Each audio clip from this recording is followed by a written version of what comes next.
வணக்கம் நண்பர்களே, இது தமிழ் நண்பன் ஷார்ட்கட் சேனல். இப்போ நான் பார்க்க போகிறது மெட்ராஸ் ஹைகோர்ட் விசி ஹோஸ்ட் அது சம்மந்தமான தகவல் தான். என்ன அப்படின்னு பார்த்தீங்கன்னா, இதுக்கு வந்து ஹால் டிக்கெட் கொடுத்துட்டாங்க. இன்றைய தினம் தான் ஹால் டிக்கெட்டுக்கான லிங்க் அப்படின்றது ஓப்பன் ஆச்சு. ஸோ ஹால் டிக்கெட் அப்படின்றது கொடுத்துட்டாங்க. 25 வந்து உங்களுக்கு தேர்வு அப்படின்றது நடைபெறும். இப்போ இருந்து பார்த்தீங்க அப்படின்னா கரெக்டாக ஒரு 12 நாட்கள் அப்படின்றதான் உங்களுக்கு எக்ஸாமுக்கான டைம் அப்படின்றது இருக்குது. இப்போ இருந்து படித்தாலும் நீங்கள் வந்து ஈஸியாக கிளியர் பண்ணலாம்.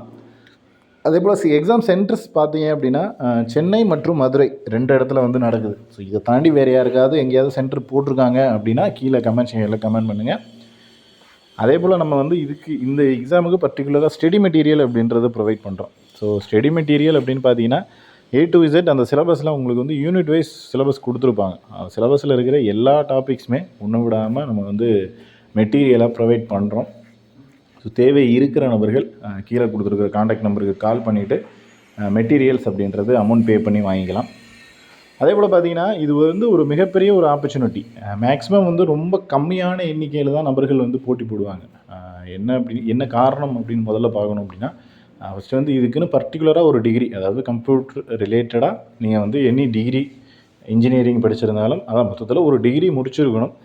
அது அந்த பர்டிகுலர் சப்ஜெக்ட் மட்டும்தான் இருக்கணும். எல்லா சப்ஜெக்ட்டும் இப்போ எல்லா டிகிரியும் பண்ணலாமா அப்படின்னா பண்ண முடியாது. ஸோ அது ரிலேட்டடாக சிஸ்டம் ரிலேட்டடாக முடிச்சிருந்தா மட்டும்தான் எலிஜிபிள். அப்படிங்கிறப்போ மிக மிக கம்மியான ஒரு போட்டியாக அப்படின்றதா இருக்கும்.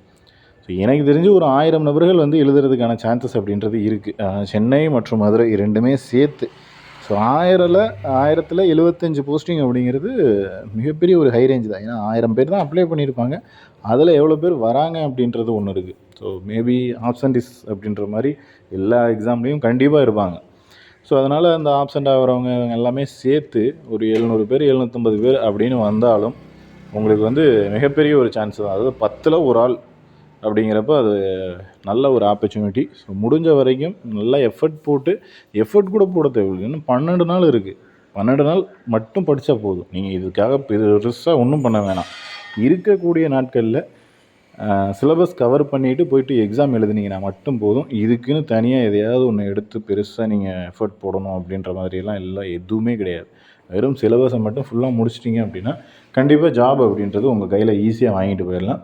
காம்படிஷனே இல்லாத ரொம்ப ஈஸியான ஒர்க்கு அப்படின்றது இதுதான். ஸோ அதனால் முடிஞ்ச வரைக்கும் இதை வந்துட்டு உள்ளே போக பாருங்கள். நமக்கு ஏதாவது ஒரு ஜாப் அப்படின்றது உள்ளே போய் நுழையணும். அதுக்கப்புறம் அடுத்தது என்ன நடக்குது அப்படின்றத ஃபஸ்ட்டு பார்த்துக்கணும். ஸோ நிறைய பேர் படிக்கலாமா வேணாமா அப்படின்ற ஒரு கன்ஃபியூஷன் இருப்பீங்க. அப்படிலாம் எதுவும் வேணாம். ஃபுல் எஃபர்ட் போட்டு படிங்க. கிடைச்சிது அப்படின்னா கிடைச்சிடும். என்ன கிடைச்சிது அப்படின்னா கண்டிப்பாக கிடைக்கும் அப்படின்ற ஒரு நம்பிக்கையோடு படிங்க. இருக்கிற 10 நாட்கள் நல்லா யூஸ் பண்ணுங்கள். கண்டிப்பாக ஜாப் அப்படின்றது கிடைக்கும். இதில் வேறு ஏதாவது சந்தேகங்கள் இருக்குது இந்த எக்ஸாம் பற்றி அப்படின்னா கீழே கமெண்ட் செக்ஷனில் கமெண்ட் பண்ணுங்கள். நெக்ஸ்ட் எடுத்த வீடியோவில் பார்க்கலாம். தேங்க்யூ.